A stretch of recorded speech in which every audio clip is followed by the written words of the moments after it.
आप देख रहे हैं डार्क फाइल्स। तो चलिए बढ़ते हैं आज की इस कहानी की ओर।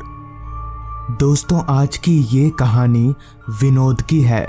विनोद जो कि प्रॉपर्टी डीलिंग का काम किया करता है, उसका ये काम बड़ा ही अच्छा चल रहा था। इस काम से वो काफ़ी अच्छा खासा कमा भी रहा था। एक बार की बात है, विनोद अपने ऑफिस में बैठा कुछ काम में ही लगा हुआ था कि तभी उसके टेबल पर रखा लैंडलाइन फ़ोन बज उठा।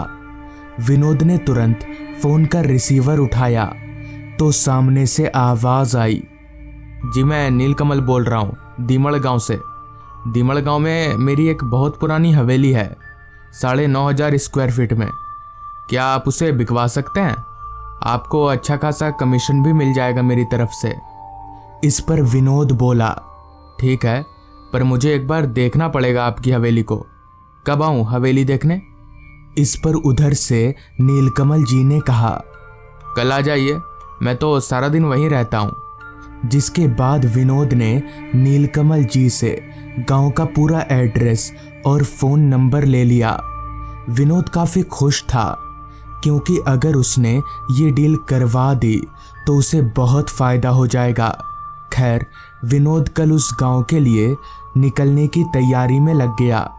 अगली सुबह ठीक 11 बजे तक विनोद अपनी कार से उस गांव के लिए रवाना हो गया। दरअसल विनोद इतनी जल्दी इसलिए निकला था क्योंकि नीलकमल जी के मुताबिक विनोद के यहाँ से वो दीमड़ गांव लगभग 250 किलोमीटर की दूरी पर था। हालांकि विनोद अगर चाहता तो ट्रेन से भी आराम से जा सकता था, मगर ऐसे अनजान जगहों पर जहां वो पहली बार जा रहा हो, उसे अपनी कार से जाना ही ज़्यादा बेहतर लगता था। अब लगभग सूरज ढलने को हो गया था। विनोद अपनी मंजिल के बेहद करीब था, पर वो रास्ता भटक चुका था। वो पिछले 1.5 घंटों से एक ऐसे रास्ते पर भटक रहा था जहां अभी तक उसे कोई आदमी तो दूर परिंदा तलक भी नजर नहीं आ रहा था। उसने सोचा क्यों ना नीलकमल जी को ही एक दफ़ा फ़ोन कर लिया जाए। अभी विनोद के जहन में ये आइडिया आया ही था कि तभी सामने रास्ते पर उसे 2 लोग नजर आए। शायद वो लोग जंगल से लकड़ी काटकर वापस लौट रहे थे। लिहाजा विनोद ने अपनी कार को ठीक उन लोगों के पास रोका और उनसे पूछा, भाई साहब, ये दीमड़ गांव कहाँ है? आप जरा बता सकते हैं क्या? विनोद की बात सुनकर पहले कुछ देर तक तो वो लोग आपस में एक दूसरे का चेहरा ताकते रहे। फिर उन्होंने विनोद से जो कहा, विनोद वो सुनने के लिए शायद तैयार नहीं था।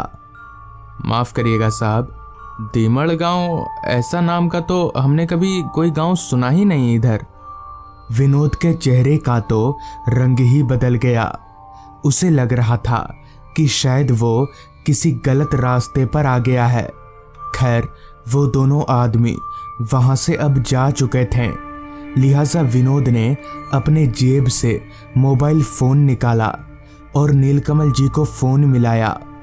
थोड़ी देर फ़ोन की रिंग बजी। फिर नीलकमल जी ने फ़ोन उठाते हुए कहा, तुम सही रास्ते पर हो, उसी रास्ते पर चलते रहो और कोई ज़रूरत नहीं है बेवकूफ़ों से गांव का पता पूछने की।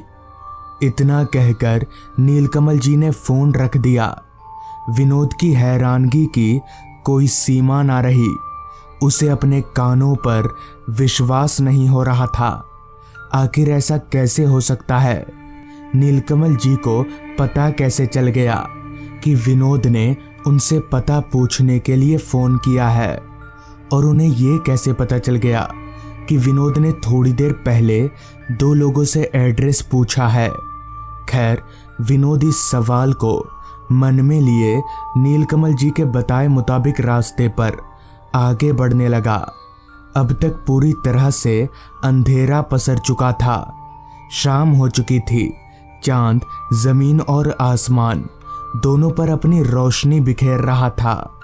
विनोद को गाड़ी चलाते हुए अब काफी समय गुजर चुका था, मगर अभी तक ना तो दीमड़ गांव आया था और ना ही कोई और गांव।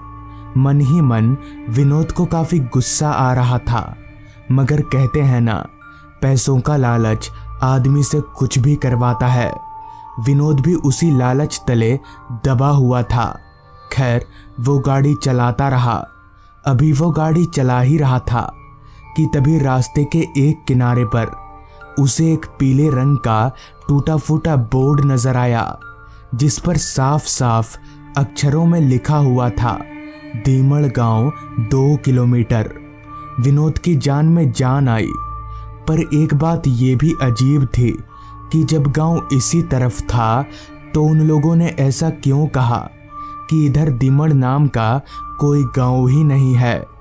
विनोद को उन आदमियों पर बड़ा गुस्सा आ रहा था, ये सोचकर कि अगर वो उन लोगों की बात मानकर इस रास्ते से वापस चला जाता तो क्या होता।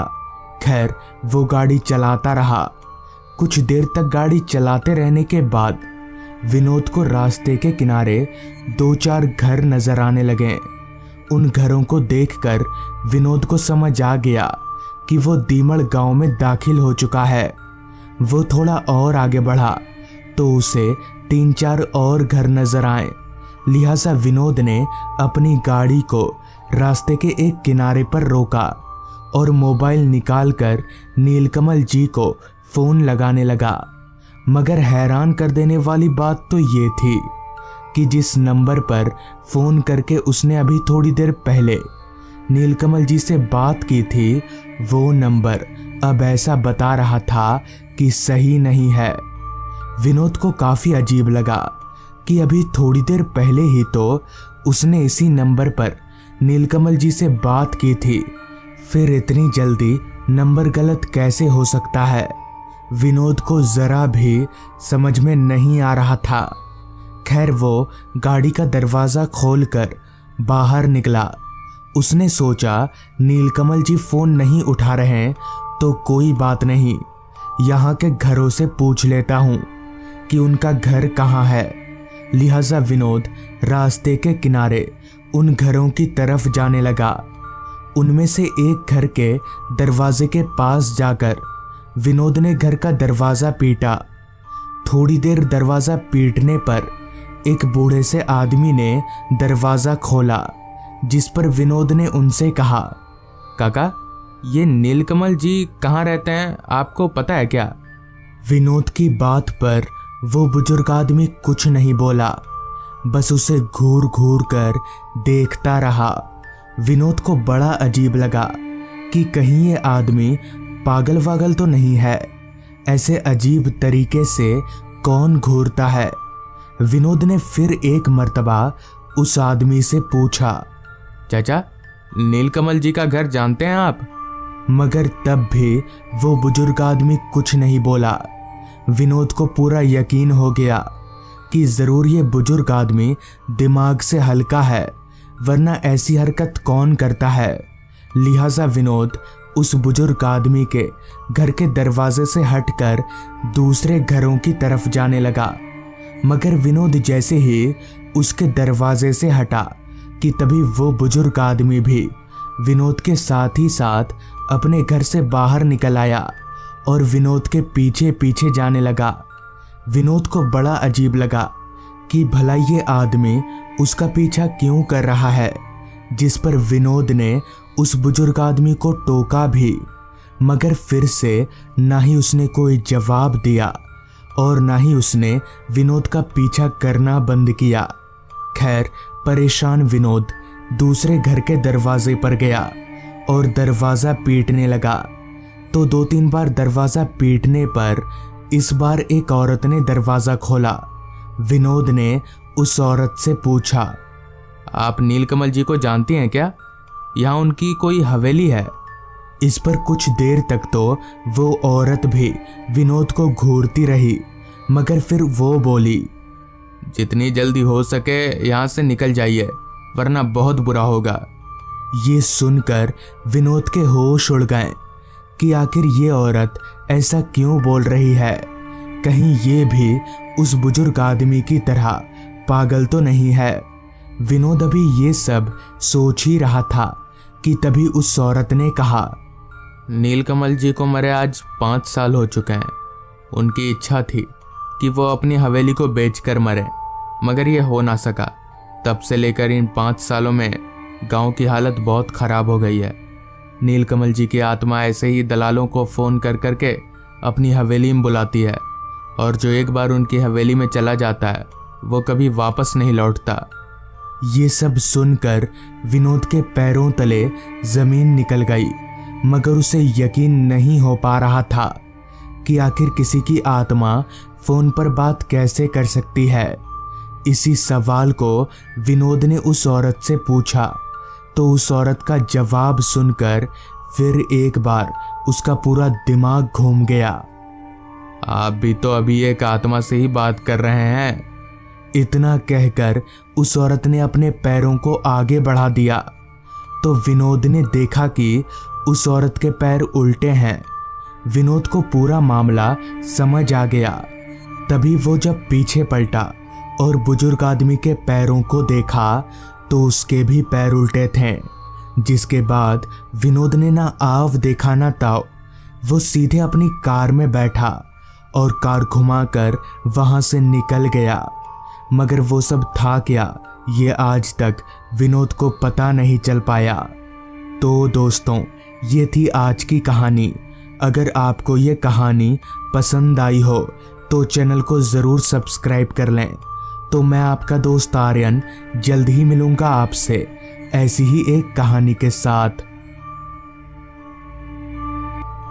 काम से मैं एक सेल्समैन हूँ, या यूं कहे तो भटकता हुआ एक इंसान हूँ, क्योंकि सेल्समैन का काम ही ऐसा होता है, जिंदगी भर यहाँ वहाँ ऑर्डर की तलाश में भटकते रहना। उस दिन भी मैं घर से ऑर्डर की तलाश में ही निकला था, मगर लोकल में नहीं, कहीं दूर जाने के लिए। उस दिन मेरा टारगेट था सीतारामपुर, तो मैं ट्रेन पकड़कर सीधे सीतारामपुर पहुंच गया। सीतारामपुर मेरे यहाँ से लगभग 150 किलोमीटर दूर होगा। हालांकि वो एरिया थोड़ा ऑफ पड़ता है, पता नहीं क्यों मुझे वहाँ जाने का ऑर्डर मिला। खैर, वहाँ पहुँचकर मेरा काम शुरू हो गया। जैसा मैंने सोचा था हुआ ठीक उसका उल्टा। यहाँ दुकानें कम ज़रूर थीं, मगर फिर भी मुझे काफ़ी अच्छे खासे ऑर्डर मिल रहे थे। मैंने सोचा थोड़ा और आगे चला जाए, और इस तरह से मेरा काम चलता रहा। ऐसे ही ऑर्डर लेते लेते कब दिन ढल गया पता ही नहीं चला।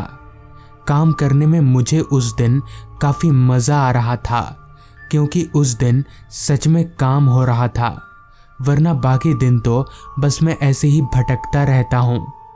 अब तक अंधेरा हो चुका था, पर क्योंकि मुझे ऑर्डर मिल ही रहे थे तो मैं भी रुका नहीं।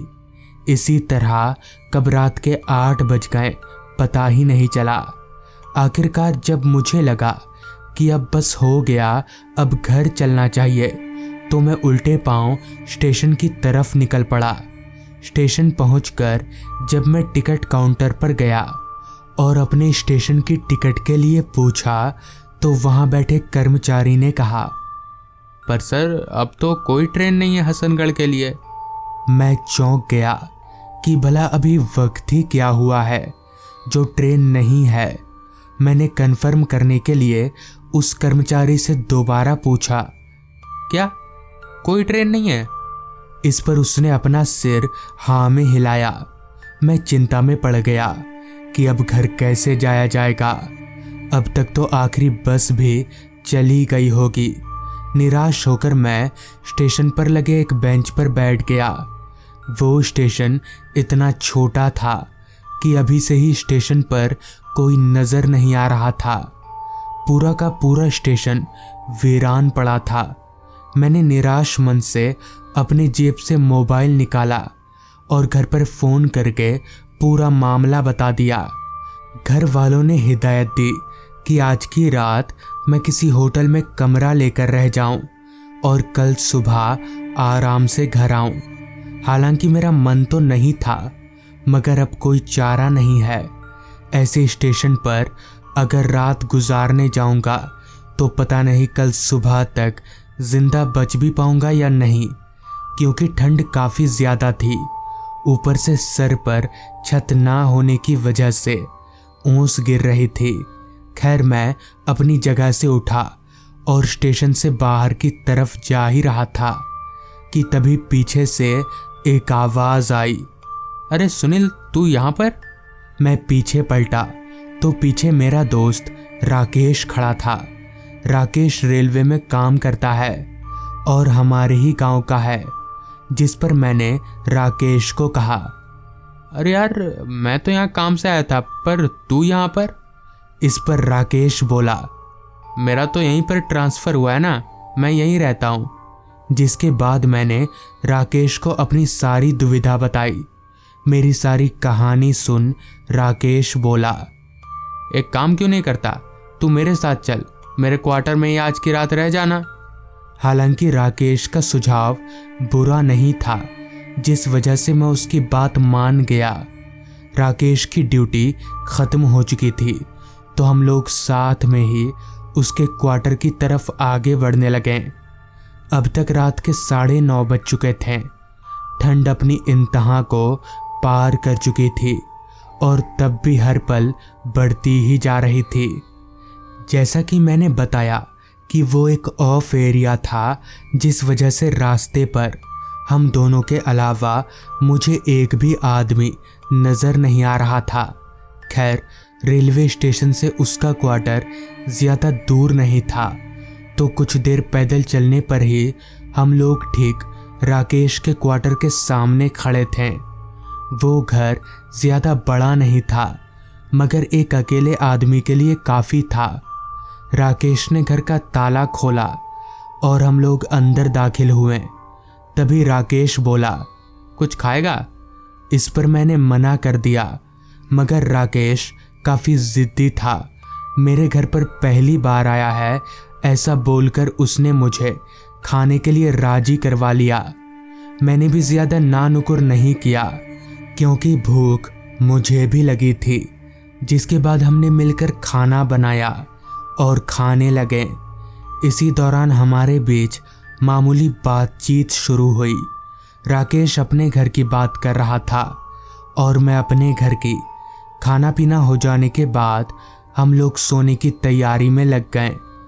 चूंकि राकेश के घर पर एक ही सिंगल बेड का पलंग था, इसलिए वो नीचे सो गया और मुझे पलंग पर सोने के लिए बोला। हालांकि मैंने उससे कहा भी कि मैं नीचे आराम से सो जाऊंगा, पर वो नहीं माना।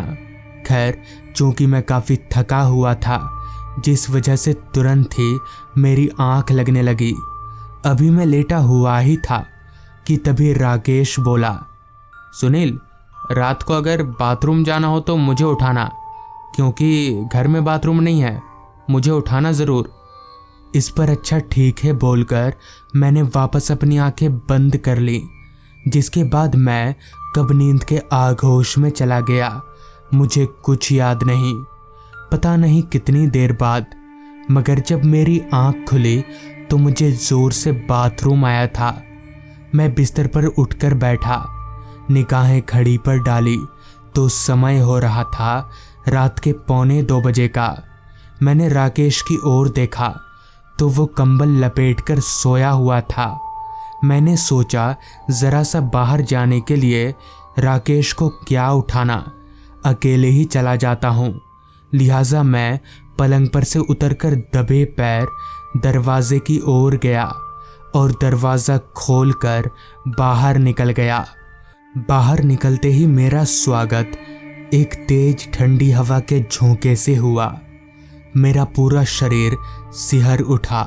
खैर बाथरूम घर के थोड़ी दूरी पर बाउंड्री वॉल के पास था, लिहाजा मैं चलते हुए बाथरूम की ओर जाने लगा। मैं चलकर बाथरूम के पास पहुंचा और अंदर चला गया।